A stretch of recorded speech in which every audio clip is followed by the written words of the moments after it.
दोस्तों नमस्कार। आज बात करते हैं कि तेज़ी से कैसे सीखें। इसके लिए आप टिम फेरिस का एक डिस्क मेथड है उसका इस्तेमाल कर सकते हैं। इसमें जो अल्फ़ाबेट है उनके नाम मैं बता देता हूँ। DISSS।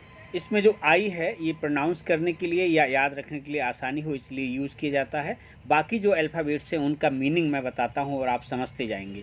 D for deconstruction. Deconstruction का मतलब है to break down the information in small pieces, यानी कि बड़ी सी सूचना को बड़े लंबे कंटेंट को आप छोटे छोटे पार्ट्स में बांट सकते हैं और ये तय कर सकते हैं, ये चयन कर सकते हैं कि इस जो इन्फॉर्मेशन है इसका बिल्डिंग ब्लॉक क्या है, सबसे इम्पॉर्टेंट कंटेंट या हिस्सा क्या है उसको आप चुनें।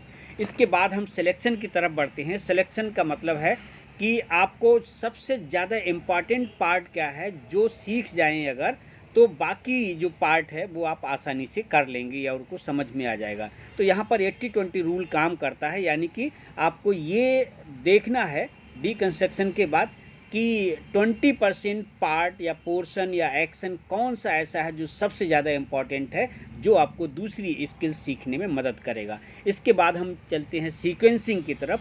जो बीएड के विद्यार्थी है वो जानते हैं सिंपल टू कॉम्प्लेक्स की तरफ जाते हैं। एक टीचिंग मैगजीन्स है, उस पे फोकस करें आप। तो क्या होगा कि आप सबसे पहले सिंपलेस्ट टास्क करें, सबसे पहले सबसे छोटा, सबसे हल्का, सबसे आसान लगने वाला काम आप करें और उसके बाद कठिन काम की तरफ बढ़ते जाएं। यानी कि सिंपल टू कॉम्प्लेक्स की जो अप्रोच है उसको आप अपनाएं। इजी टू कॉम्प्लेक्स की तरफ आप बढ़ते जाएं तो आपको काम करना आसान होगा, आपको सीखने में आसानी होगी, याद रखने में आसानी होगी, आपका मोटिवेशन बढ़ा रहेगा।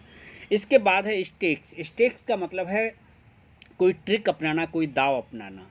इसके लिए आप कर सकते हैं, एक तरीका ये अपना सकते हैं, आप अपने गोल्स के बारे में, आप अपने एक्शंस के बारे में, आप अपने अचीवमेंट के बारे में आप अपने दोस्तों को, अपने फ्रेंड्स को, अपने फैमिली मेम्बर्स को बता सकते हैं, ताकि आप मोटिवेटेड रहें अपने गोल्स के प्रति, आप कनेक्टेड रहें, आप एसोसिएटेड रहें अपने गोल्स के प्रति, गोल्स के साथ।